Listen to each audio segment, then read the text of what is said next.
All of you. I am doctor Seema और आप देख रहे हैं अपना YouTube channel doctor Rajesh sir. तो कैसे हैं आप लोग? आशा करते हैं कि बहुत ही अच्छे होंगे।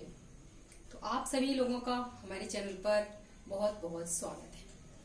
तो चलिए शुरू करते हैं आज की क्लास। आज की क्लास में हम देखने वाले हैं जर्मन ज्योग्राफर्स, जिसके की 2 वीडियो अपलोड हो चुकी हैं और ये तीसरा वीडियो है।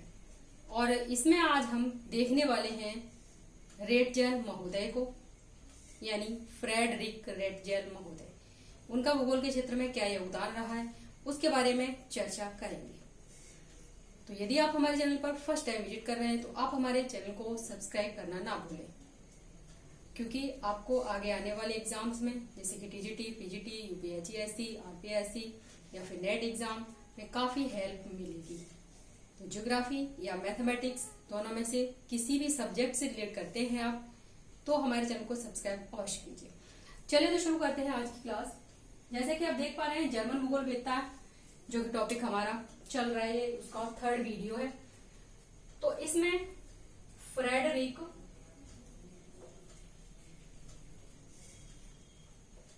रेटजेल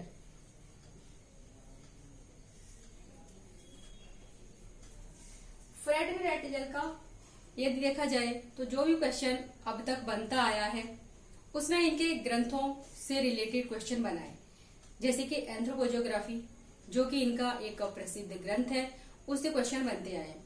लेकिन अब ट्रेंड थोड़ा चेंज हो चुका है और जो क्वेश्चन की नेचर है वो भी चेंज हो चुकी है, तो कुछ भी पूछा जा सकता है।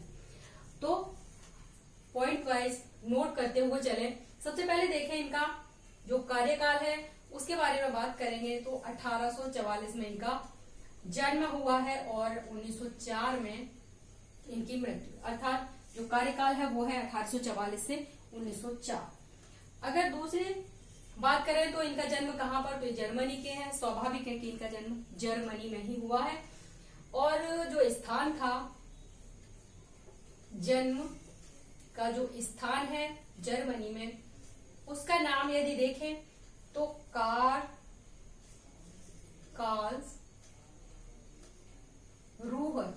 नामक स्थान है और वहां पर इनका जन्म हुआ है।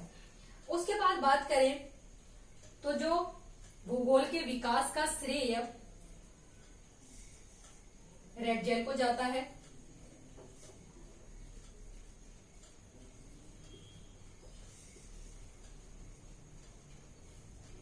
भूगोल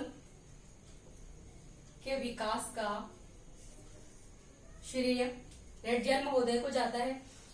इसके बाद यदि देखा जाए तो मानव भूगोल का पिता किसे कहा जाता है, तो मानव भूगोल का पिता भी रेटजेल महोदय को कहा जाता है। तो ये मानव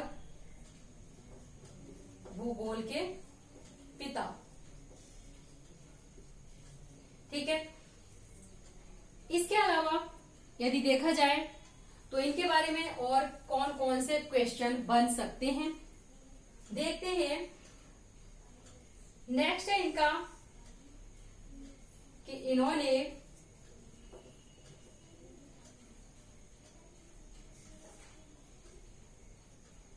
पृथ्वी को जैविक इकाई के रूप में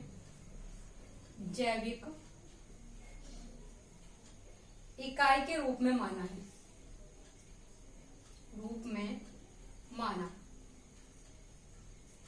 जैविक इकाई के रूप में इन्होंने माना। लेकिन क्यों माना, आखिर इन पर किसी का प्रभाव पड़ा था, तो अवश्य ही इन पर था डार्विन का प्रभाव।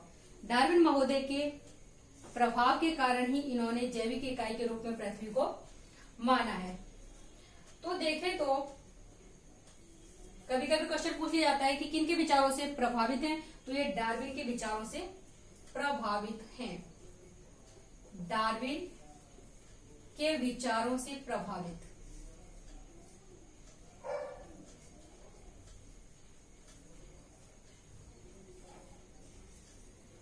अब देखा जाए तो इन्होंने जो जैविक इकाई जो ये बताई है, इसी को लेबेंसराम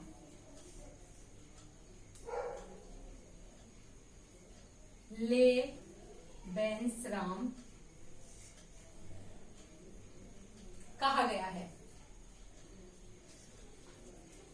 या फिर इस तरह से भी इसे लिख सकते हैं, लेबेंसराम। इसके अलावा यदि इनकी रचनाओं के बारे में देखें तो रचनाएं इनकी कई हैं, ठीक है। तो जो सबसे पहला ग्रंथ है उसके बारे में सबसे पहली बात तो कि डार्विन के विकासवादी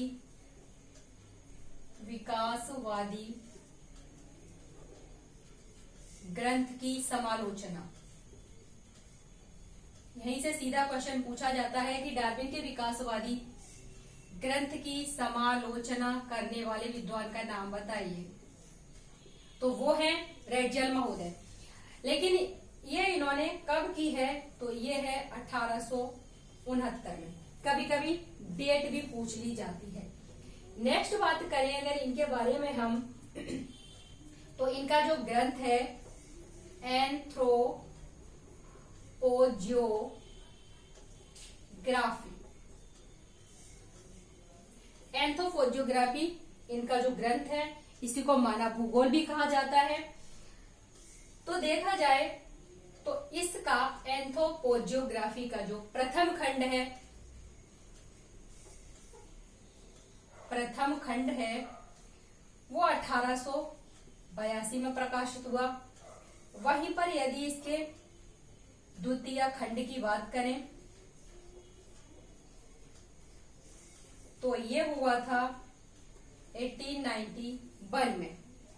और यदि इसके तृतीय खंड की बात करें तो तृतीय खंड हुआ है इनका 1892 में।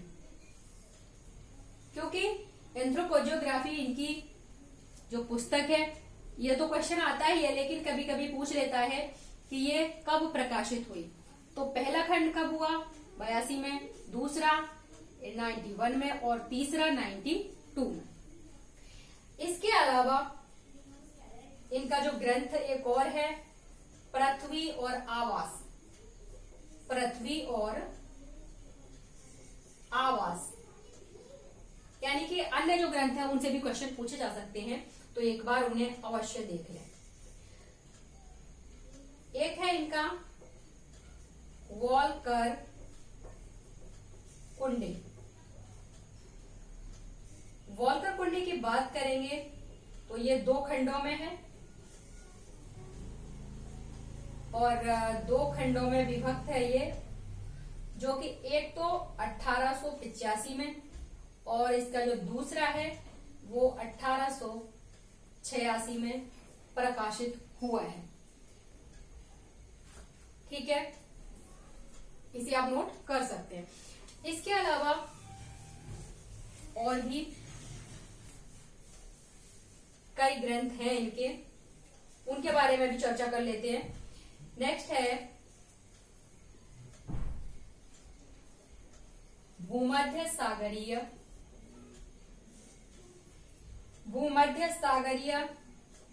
तट के जीव। कभी कभी पूछ लिया जाता है, मिलान करने के लिए आ जाता है कि जो पुस्तकें हैं वो डेट वाइज कब प्रकाशित हुई हैं, तो इस तरह से भी क्वेश्चन पूछे गए हैं। तो इसकी बात करें तो ये है 1870 में। नेक्स्ट एक बार एक इनकी पुस्तक है चीनी आवर्जन या उत्प्रवास। यह पुस्तक इन्होंने कब प्रकाशित की है, तो यह है 1876 में इनकी पुस्तक आई है। नेक्स्ट यदि बात करें तो एक इनकी प्रसिद्ध पुस्तक है राजनीतिक भूगोल, और राजनीतिक भूगोल अक्सर पूछी गई पुस्तक है, जो कि यूपीएससी में या फिर नेट एग्जाम में भी कई बार पूछी गई है। राजनीतिक भूगोल, अगर इसकी बात करेंगे तो इसका जो प्रथम खंड है वो कब हुआ है, 1897 में, और दूसरे की बात करें तो ये है 1900 1903 में प्रकाशित हुआ है। इसके अलावा इन्होंने उत्तरी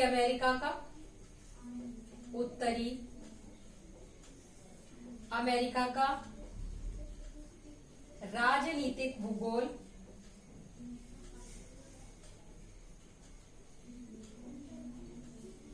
यह भी इनकी पुस्तक है। लेकिन जो मोस्ट इंपोर्टेंट पुस्तकों में से राजनीतिक भूगोल है, एंथ्रोपोजियोग्राफी है और वॉल्कर कुंडे है। लेवेंसराम भी कभी कभी पूछ लिया जाता है, जो कि आपको पहले बताया जा चुका है। इसके बाद यदि बात करें तो इनकी पुस्तक है पृथ्वी और जीवन, यानी कि पृथ्वी और आवास, वो तो हो चुका है।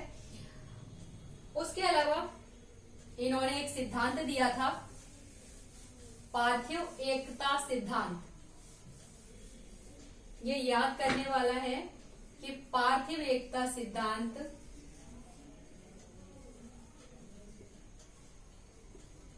किसने प्रतिपादित किया है या फिर किसने दिया है। तो पार्थिव एकता सिद्धांत जो दिया है वो रेडजल महोदय का ही है। और इसके अलावा बात करें तो इनकी जो क्रिया विधि थी, कभी कभी क्रिया विधि भी पूछ ली जाती है, तो इनकी है निगमनात्मक।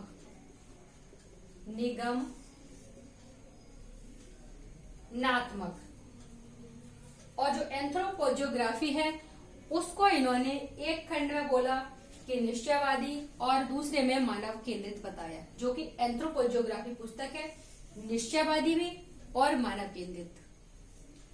नेक्स्ट यदि बात करें इनके बारे में तो इन्होंने भौतिक वातावरण की बात की है, भौतिक वातावरण का जो प्रभाव है वो बताया। तो इसमें इन्होंने कई वर्गों में इसे रखा, जैसे कि आखेट, मत्स्याखेट,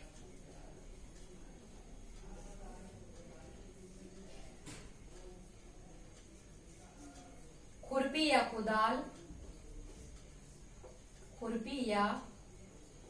कुदाल, यानी कि कृषि व्यवस्था। खुरपी या कुदाल किस में आएगा? तो कृषि व्यवस्था में। या फिर कृषि के अंतर्गत फलोत्पादन, कृषि के अंतर्गत फलोत्पादन, ठीक है। नेक्स्ट इन्होंने बात की मिश्रित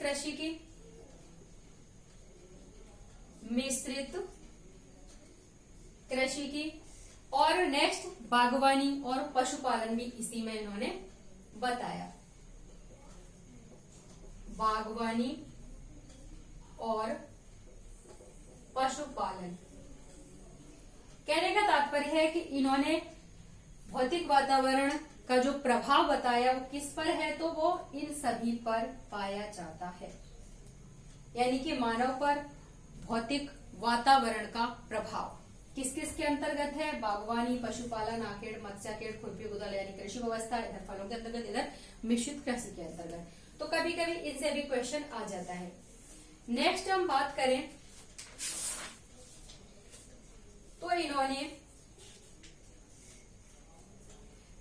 4 लाइनें दी थी, और कभी कभी यही 4 लाइनें पूछ लेता है कि ये किस विद्वान की देन है।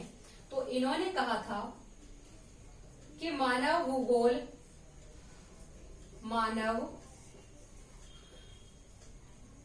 भूगोल के दृश्य सर्वत्र वातावरण, मानव भूगोल के दृश्य सर्वत्र वातावरण से संबंधित होते हैं, जो स्वयं भौतिक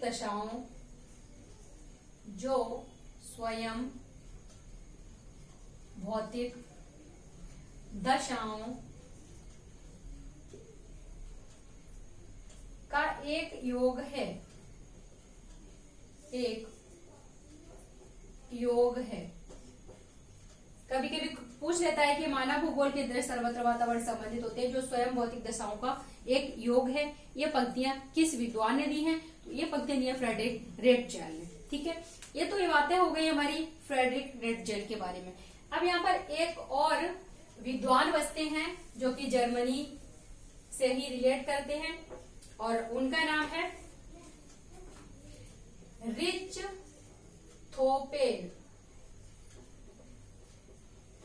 तो यहाँ पर 4-5 लाइनें इनके बारे में भी देख लेते हैं क्योंकि यहां से भी क्वेश्चन बनता है। तो इनका जो कार्यकाल है वो है 1833 से 1905। अगर इनकी रचनाओं के बारे में देखा जाए तो इनकी एक रचना है यानी कि क्षेत्र वर्णन, और या फिर इसको विवेचन संकल्पना भी कहते हैं। विवेचन संकल्पना भी कहते हैं या फिर कभी कभी इंग्लिश में पूछ लेता है कॉन्सेप्ट ऑफ कोरोलॉजी।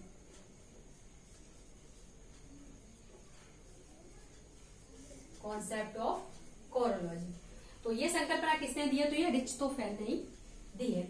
इसके अलावा देखें इनके जो ग्रंथ हैं उसमें चीन का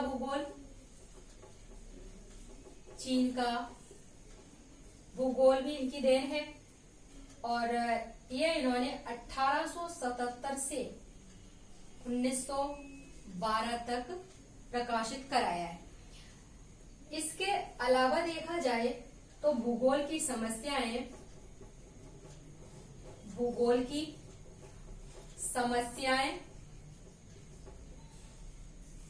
और विधियां ये है 1883 में। क्या होता है कि कभी कभी मिलान करने के लिए अक्सर पूछा जाता है कि ये पुस्तक कब प्रकाशित हुई है, तो हमें इनकी डेट भी याद रखनी पड़ेगी। नेक्स्ट हम बात करें तो एक है इनकी चीन की मानचित्रावली। चीन की मानचित्रावली, और ये क्षेत्र वर्णन या विवेचन संकल्पना है। इसको कई तरह से पूछा गया है, जैसे कि भूगोल को क्षेत्र वर्णनी विज्ञान बताया है। भूगोल को क्षेत्र वर्णनी विज्ञान किसने बताया है? तो आप कहेंगे रिचथोफेन ने बताया है। इसके अलावा क्षेत्र वर्णन या विवेचन संकल्पना पूछ लेगा तब भी, या फिर कॉन्सेप्ट ऑफ कोरोलॉजी पूछ लेगा तब भी यही होगा। और यदि फिर यह पूछ लेता है कि भूगोल को क्षेत्रीय विज्ञान किसने प्रदान किया, यानी कि क्षेत्रीय विज्ञान स्पेशल साइंस की बात करेगा अगर, तब भी कौन सा होगा? रिचथोफेन ही होगा। उसके अलावा यदि भूतल के क्षेत्रीय विभिन्नताओं का अध्ययन, यानी कि भूतल की क्षेत्रीय विभिन्नताओं का अध्ययन पूछता है, तब भी रिचथोफेन ही होगा। ठीक है, और इसके अलावा इन्होंने शोध यात्रियों की निर्देशिका नामक एक और पुस्तक लिखी है। शोध यात्रियों की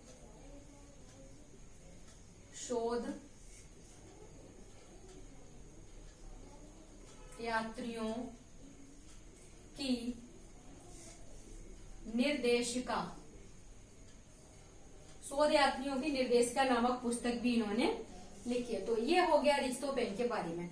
अर्थात आज हमारा कंप्लीट होता है यहाँ पर जर्मन भूगोल वेत्ताओं के बारे में जो जानकारी देनी थी वो आपके सामने उपलब्ध हो चुकी है। इसके 3 वीडियो हो गए हैं आज और ये हमने कंप्लीट कर दिया। तो यदि आप हमारे चैनल पर फर्स्ट टाइम विजिट कर रहे हैं तो आप हमारे चैनल को सब्सक्राइब करना ना भूलें, क्योंकि आपको यहाँ पर ज्योग्राफी और मैथमेटिक्स में कंप्लीट मदद मिलेगी। तो आज की क्लास में बस इतना ही। मिलते हैं नेक्स्ट क्लास में, तब तक के लिए नमस्कार, जय हिंद।